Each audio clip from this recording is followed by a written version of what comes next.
Ladies and gentlemen, welcome to my channel. Most people think intimacy is about saying the right thing, the perfect phrase, the clever line, the kind of words that sound confident, seductive, impressive. But that assumption misses something far more important. What men actually respond to, often without realizing it, has very little to do with performance and everything to do with psychology. Beneath strength, competence, and control, there's a quieter need most men rarely articulate. The need to feel safe, valued, present, and free, all at the same time. And the words that create that experience aren't dramatic. They're not explicit. They're not scripted. They're precise. In this talk, we're not discussing fantasy or technique. We're talking about communication, how a few well-chosen phrases can lower defenses, build confidence, deepen presence, and transform intimacy from something you do into something you share. Because when the right words are spoken, effort disappears and connection begins. When we talk about what men want to hear in moments of intimacy, most people immediately jump to confidence, dominance, or ego stroking. There's this cultural assumption that men are driven primarily by praise, performance, or sexual validation. But that assumption misses something far more fundamental. Underneath the surface, underneath the competence and the strength and the responsibility men are often expected to carry, there's a deep psychological need that rarely gets addressed directly: emotional safety. Emotional safety isn't a soft concept, even though it's often treated that way. Psychologically, it's the condition that allows a person to lower their defenses without fear of judgment, rejection, or loss of respect. For men, this matters more than most people realize, especially in intimate moments. From a young age, many men learn, explicitly or implicitly, that vulnerability is risky. They're rewarded for control, for stoicism, for being useful and dependable. Over time, that conditioning doesn't disappear just because a relationship becomes romantic or physically close. It follows them into the bedroom, into silence, into the spaces where they're supposed to feel most at ease. So when we say that men crave emotional safety more than ego boosts, what we're really saying is that men want permission to stop performing. They want to know that they don't have to prove their worth in that moment. They don't have to be impressive or flawless or dominant in some abstract sense. They can simply be present. And that presence, when it's genuine, is what actually creates connection. A lot of intimacy fails not because of a lack of attraction, but because both people are trapped in roles. The man feels like he has to lead, initiate, succeed, and maintain control. The woman may feel pressure to respond a certain way, to affirm, to reassure. But when words communicate emotional safety, something shifts. The dynamic moves away from performance and toward mutual experience. That's where intimacy deepens. Think about how stress affects the body. When someone feels evaluated or judged, even subtly, the nervous system responds. Muscles tense, breathing becomes shallow, attention narrows. The same thing happens emotionally. If a man feels that his value in that moment is conditional on how well he performs, how confident he appears, how strong he seems, his system doesn't relax. And without relaxation, there's no real connection. There's only effort. Words that create emotional safety do the opposite. They signal acceptance. They say, "You're okay here. You don't need to be anything other than what you are right now." That kind of message is powerful because it cuts against years of conditioning. It tells him that closeness doesn't require armor, that intimacy isn't a test. This is where people often misunderstand validation. Validation isn't flattery. It's not exaggeration or empty praise. In fact, men are often highly sensitive to inauthentic affirmation. They can tell when words are being used strategically rather than honestly. Emotional safety comes from sincerity, from grounded, present communication. It's not about inflating someone's ego. It's about recognizing their humanity. From a philosophical perspective, this connects to something deeper about identity and worth. Many men internalize the idea that their value is tied to utility, what they can do, provide, or achieve. Intimate moments challenge that belief system. They ask a different question: am I valued even when I'm not producing anything? That question is rarely spoken out loud, but it's there, and the answer matters. When a man feels emotionally safe, he's more likely to be attentive, responsive, and genuinely connected. Not because he's trying harder, but because he's no longer distracted by self-monitoring. He's not thinking, am I doing this right? Or am I enough? His attention moves outward, toward the shared experience. Ironically, this is what often leads to greater confidence. Not the forced kind, but the natural kind that emerges when anxiety drops away. There's also an element of trust involved. Emotional safety signals that vulnerability won't be used as a weapon later. That's a real concern for many men, whether they articulate it or not. If opening up, or even relaxing, has previously led to criticism, withdrawal, or loss of respect, the nervous system remembers. It adapts by staying guarded. Words that communicate safety counteract that pattern. They say what you show here will be met with care, not judgment. This isn't about coddling or removing all challenge from relationships. Challenge is important. Growth often requires friction. But intimacy is not the place for evaluation, it's the place for connection. When those two get confused, both people suffer. Psychologically, this also ties into attachment dynamics. Secure attachment is built on consistency, responsiveness, and emotional availability. When someone feels safe, they're more likely to engage openly. When they feel threatened, even subtly, they withdraw or compensate. Many men compensate by leaning into performance. They try to earn closeness instead of receiving it. Over time, that becomes exhausting. What's interesting is that emotional safety doesn't weaken desire, it strengthens it. There's a common myth that comfort kills attraction, but that's a misunderstanding of what comfort actually means. Emotional safety isn't boredom or complacency, it's the absence of fear. And when fear is removed, curiosity and desire have room to grow. In practical terms, this means that the phrases men secretly want to hear aren't dramatic or scripted. They're often simple. They communicate trust, appreciation, and acceptance without pressure. They let him know that he's wanted, not evaluated, that he's valued for being present, not for meeting some external standard. And this matters not just for men, but for relationships as a whole. When one person feels safe enough to drop their guard, it invites reciprocity.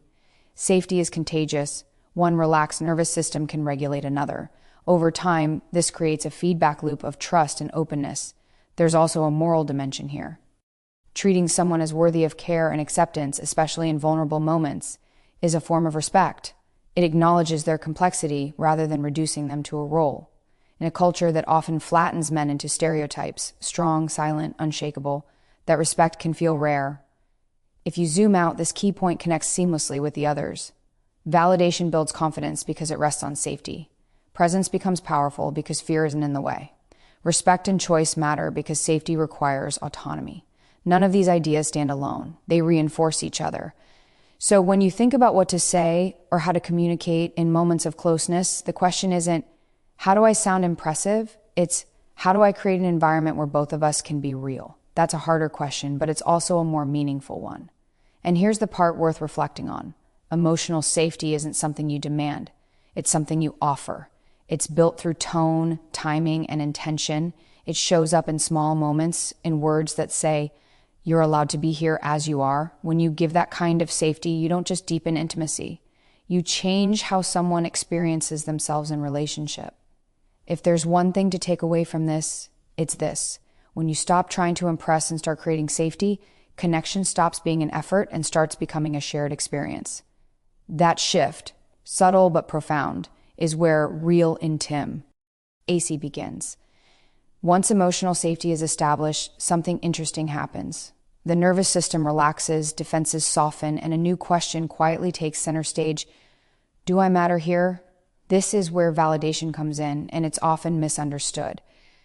Validation is not praise for the sake of praise, and it's certainly not about inflating someone's ego. At its core, validation is the recognition of value. It's the acknowledgement that a person's presence, effort, and intention are seen and appreciated. For men especially, this recognition plays a critical role in how confidence is formed and sustained. Many men grow up learning that confidence is something you project, not something you feel. You stand tall, you speak clearly, you don't hesitate, you don't ask for reassurance. Confidence becomes performative. It's something you put on, like armor, to protect against doubt or failure. But armor, by definition, is heavy. It restricts movement.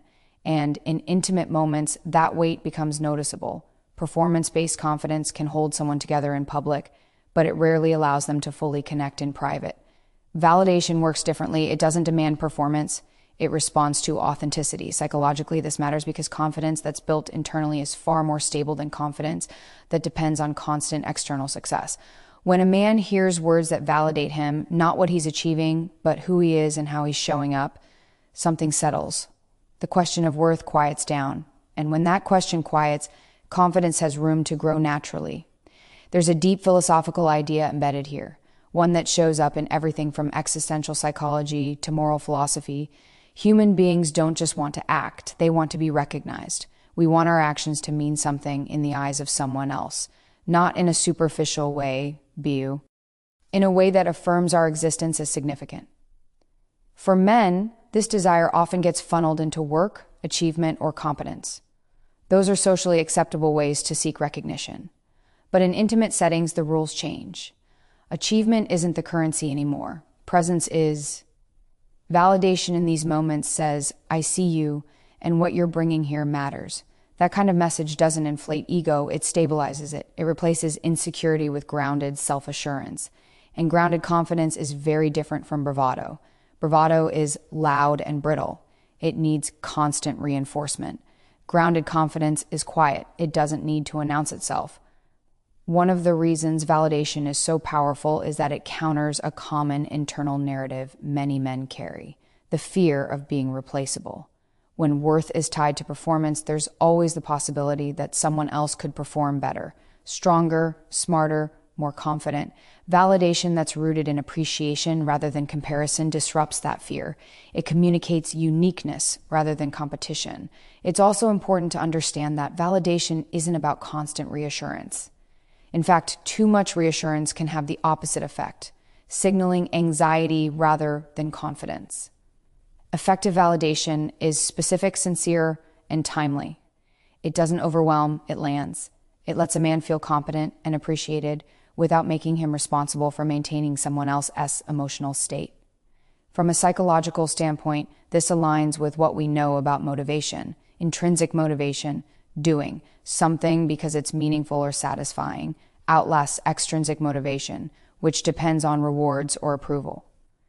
Validation strengthens intrinsic motivation by reinforcing the idea that someone's actions and presence are inherently valuable. When a man feels intrinsically valued, his confidence becomes self-sustaining. There's also a relational aspect to this. Validation creates a feedback loop of attentiveness. When someone feels appreciated, they're more likely to engage, to listen, to respond thoughtfully, not because they're trying to earn more validation, but because they feel secure enough to invest. This is how intimacy deepens over time, not through intensity, but through consistency. Culturally, men are often told to derive confidence from self-sufficiency. Don't need anyone. Don't rely on validation. Be your own source of strength. On the surface, that sounds empowering, but taken to an extreme, it leads to isolation. Human beings are relational by nature. We calibrate our sense of self through interaction. Validation isn't weakness, it's feedback. And healthy feedback helps people orient themselves in the world. What's striking is how small moments of genuine validation can have disproportionate impact.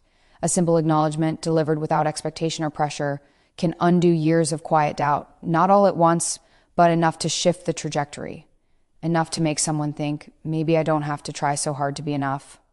This ties directly back to emotional safety. Validation without safety feels hollow. Safety without validation feels empty. Together, they create a foundation where confidence can grow organically. And once that foundation is in place, presence becomes easier, respect becomes mutual, choice becomes meaningful. Each key point reinforces the others. There's also an ethical dimension worth considering. To validate someone is to take them seriously. It's to acknowledge their inner life as real and significant. In a world that often reduces people to functions or roles, that acknowledgement is quietly radical. It restores dignity. Importantly, validation doesn't erase challenge or growth. It doesn't mean never offering feedback or never expressing desire for improvement. It simply separates worth from outcome. You can value someone deeply while still wanting more for them or from them. In fact, that separation is what makes growth possible without shame. When confidence is built on validation rather than fear of failure, mistakes become less threatening. Experimentation becomes safer. Curiosity replaces anxiety. This is true in relationships, and it's true more broadly in life. People who feel valued are more resilient, they recover faster, they adapt more readily. In intimate contexts, this resilience shows up as openness. A man who feels validated is more likely to communicate honestly, to express preferences, to listen without defensiveness. He doesn't need to protect a fragile sense of self. That makes connection smoother, deeper, and more authentic. And here's something that often goes unspoken. Validation is not a one-way street. When one person offers it generously and sincerely, it often invites reciprocity, not as an obligation, but as a natural response. Appreciation tends to generate appreciation. Confidence tends to invite confidence. This is how relationships move out of power struggles and into collaboration. So when you think about the phrases men secretly want to hear, it's worth asking what those phrases are really doing beneath the surface. They're not just words, they're signals. They tell someone whether they're seen, whether they're valued, whether they're safe to relax into who they are. And when those signals are clear and consistent, confidence stops being something that has to be manufactured. It becomes something that emerges. If there's a single idea to carry forward, it's this: confidence doesn't grow from being told you're impressive. It grows from knowing you're valued. When you choose words that recognize someone's presence rather than judge their performance, you don't just change the moment, you help build a version of confidence that lasts. Once validation has done its quiet work, once confidence is no longer being propped up by effort or anxiety, what begins to matter most is presence, not seduction, not strategy. Presence. And this is where many people get confused, because presence sounds passive, almost too simple to matter. But psychologically, presence is one of the most demanding and transformative states a person can enter. It requires attention, regulation, and a willingness to be affected by another person in real time. Presence is the opposite of performance. Performance is future-oriented. Am I doing this right? What comes next? How am I being perceived? Presence is immediate. It's grounded in the body, in awareness, and responsiveness. And for men especially, who are often trained to act, fix, lead, or achieve, presence can feel unfamiliar. Yet it's exactly what deepens intimacy. From a psychological perspective, presence is what allows attunement to happen. Attunement is the ability to sense and respond to another person's emotional and physical state without overthinking it. It's not mind reading, it's attention. And attention, when it's genuine, is felt. Human nervous systems are remarkably sensitive to whether someone is actually there or merely going through motions. Words that communicate presence don't try to impress. They don't narrate. They don't rush. They signal engagement. They say implicitly, I'm here with you, not ahead of you, not evaluating you, not distracted by what this should be. That signal has enormous impact because it tells the other person they're not alone in the moment. They're being met. There's an important philosophical idea here about time. Much of human anxiety comes from living in the future, anticipating outcomes, fearing mistakes, projecting judgments, present. CE collapses that future orientation. It brings attention back to what's actually happening. When words help anchor someone in the present moment, they reduce cognitive load. The mind stops spinning and the body can respond naturally. For men, this is particularly significant because many carry a strong internal narrative of responsibility. Even in intimate moments, part of the mind may be scanning for whether expectations are being met. Presence interrupts that scanning. It replaces obligation with experience. And that shift often feels like relief. It's also worth noting that presence is inherently mutual. You can't be present alone in a shared moment. It requires responsiveness. That's why presence is more powerful than seduction. Seduction is directional. It's something you do to someone.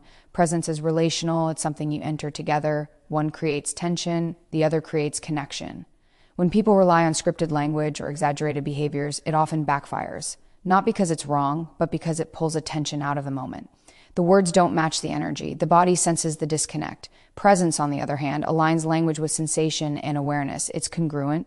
Psychologically, congruence builds trust. When what someone says matches how they're showing up, the brain relaxes. There's no need to interpret or second guess. That relaxation deepens intimacy far more reliably than intensity ever could. Another important aspect of presence is choice. When someone feels truly present with you, you feel chosen, not as an idea, but as a reality in that moment. That experience of being chosen is deeply affirming. It says, you have my attention right now.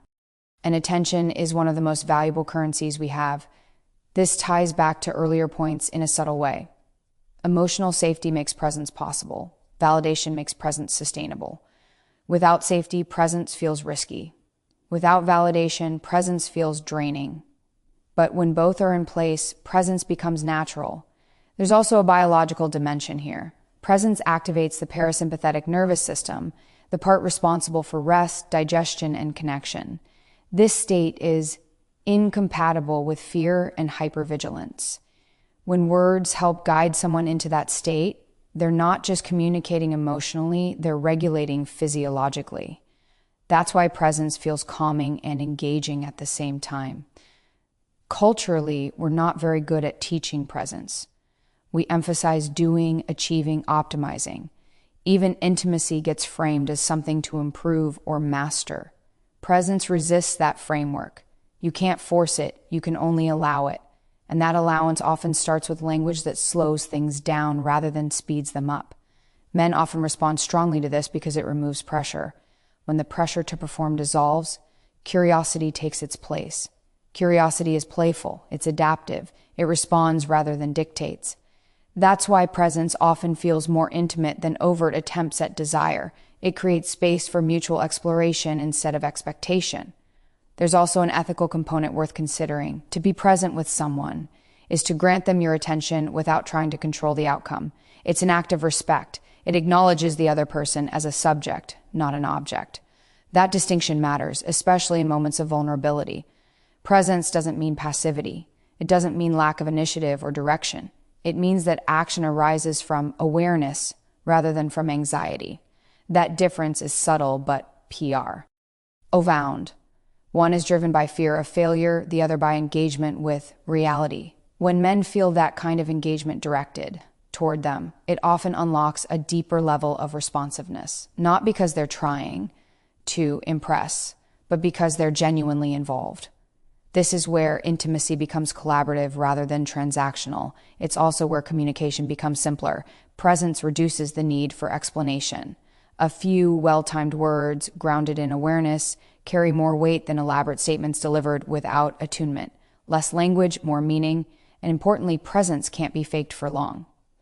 People sense when attention is divided. That's why cultivating presence isn't just about what you say, it's about how you're listening, how you're breathing, how you're oriented. Words are just the surface expression of a deeper state. This connects naturally to respect and autonomy, which come next. Presence honors choice because it doesn't impose. It invites, it waits, it responds. And that waiting isn't empty, it's attentive. So when you think about phrases that matter, think less about content and more about function. Do the words pull both of you into the moment, or do they pull one of you out of it? Do they increase awareness, or do they introduce pressure? Presence always moves toward awareness. If there's a final reflection to leave with, it's this: intimacy deepens, not when you try harder, but when you pay closer attention. Presence turns connection from something you perform into something you experience.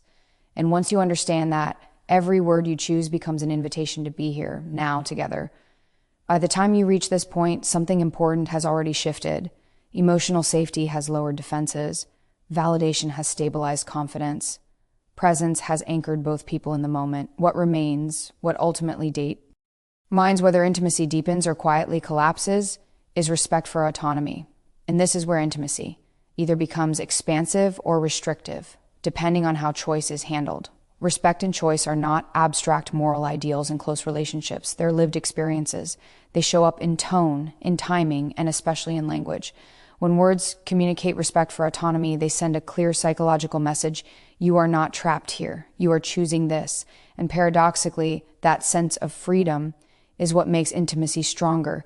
Many people assume that desire grows through control, persuasion, or pressure, but pressure doesn't create closeness. It creates compliance or resistance. Psychologically, pressure activates self-protection. Choice activates engagement. When someone feels free to say yes and equally free to say no, the yes carries meaning. It's not coerced, it's intentional. For men, this is particularly significant because autonomy is often tied to identity. From an early age, many men are taught that self-direction and agency define their worth. When those qualities are subtly undermined in intimate moments through expectation, obligation, or emotional leverage, it creates internal conflict. Even if the man doesn't consciously articulate it, something tightens. Desire becomes mixed with duty, and intimacy loses its vitality. Words that respect choice dissolve that tension. They communicate trust. They say, "I'm not here to control you, I'm here to meet you." That distinction matters more than most people realize. When autonomy is respected, a man doesn't have to defend himself. He can lean in voluntarily, rather than comply reluctantly. There's a deep philosophical principle at work here, one that shows up in everything from ethics to existential thought. Freedom is a prerequisite for meaning. An action chosen freely has moral and emotio. Null weight. An action performed under pressure does not. Intimacy, at its core, is meaningful connection, and meaning cannot exist where freedom is absent. This doesn't mean intimacy should be distant or detached. Respecting autonomy doesn't mean withholding desire or enthusiasm. It means expressing desire without making it a demand. It means allowing space for the other person's internal world rather than trying to override it. That space is not emptiness, it's invitation. Psychologically, this aligns with what we know about reactance. When people feel their freedom is threatened, they instinctively push back, even if the thing being pushed is something they might otherwise want. Respect for choice prevents that backlash. It keeps the nervous system open rather than defensive. What's interesting is that respect often increases desire rather than diminishing it. When someone feels genuinely free, curiosity emerges. Engagement becomes voluntary, and voluntary engagement is far more powerful than obligation. It's the difference between participation and surrender. This also ties back to trust. Respecting autonomy signals that you trust the other person's judgment, boundaries, and intentions. Trust is not just about believing someone won't hurt you. It's about believing they can choose well. When a man feels trusted in that way, it reinforces his sense of competence and integrity. There's also an element of dignity here. To respect someone's autonomy is to treat them as an equal moral agent, not a means to an end. In intimate contexts, that dignity is essential. Without it, closeness can start to feel transactional, something exchanged rather than shared. Language plays a crucial role in this. Phrases that invite rather than direct, that allow rather than insist, create a different emotional climate. They remove the subtle power struggle that often undermines intimacy.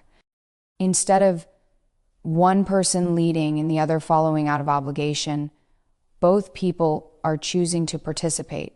This doesn't eliminate polarity or desire. In fact, it clarifies it. When choice is explicit, enthusiasm becomes visible. You can feel the difference between someone engaging because they want to and someone engaging because they feel they should. That difference is palpable.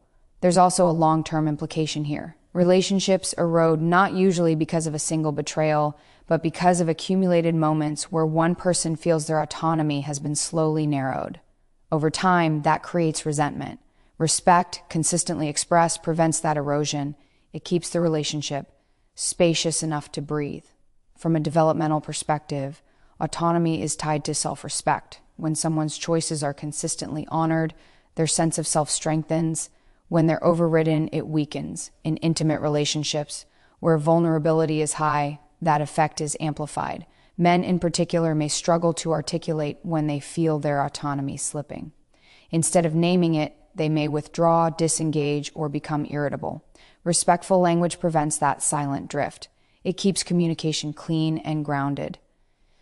This point also integrates naturally with presence. Presence without respect can feel intrusive. Respect without presence can feel distant. Together, they create a dynamic where attention is offered, not imposed. That balance is subtle, but it's where intimacy becomes sustainable. There's also a broader cultural layer worth acknowledging. Many narratives around intimacy blur the line between desire and entitlement. Respect for choice draws that line clearly. It says desire is valid, but entitlement is not. That clarity protects both people. When someone feels free, their yes is wholehearted. Their engagement is authentic. And authenticity is the foundation of real connection. Without it, intimacy becomes performative again, something done rather than lived. It's worth noting that respecting autonomy doesn't mean avoiding influence. influence is inevitable in close relationships, but influence grounded in respect feels different from influence grounded in pressure. One invites reflection, the other demands compliance. As this final key point settles into place, it becomes clear how interconnected everything is. Emotional safety allows vulnerability. Validation builds confidence. Presence deepens connection. Respect and choice preserve freedom. Remove any one of these and the structure weakens. So when you think about what to say and how to say it, consider whether your words leave room for choice. Do they open a door or do they corner someone into a response? Do they communicate trust or do they subtly demand reassurance? The answer to those questions shapes not just a moment, but a pattern. Over time, patterns become relationships. If there's one final thought to carry forward, it's this: intimacy thrives where freedom is protected. When you speak in ways that honor choice and respect autonomy, you don't lose closeness, you earn it. And the connection that grows from freedom is the kind that lasts, because it's chosen again and again, willingly.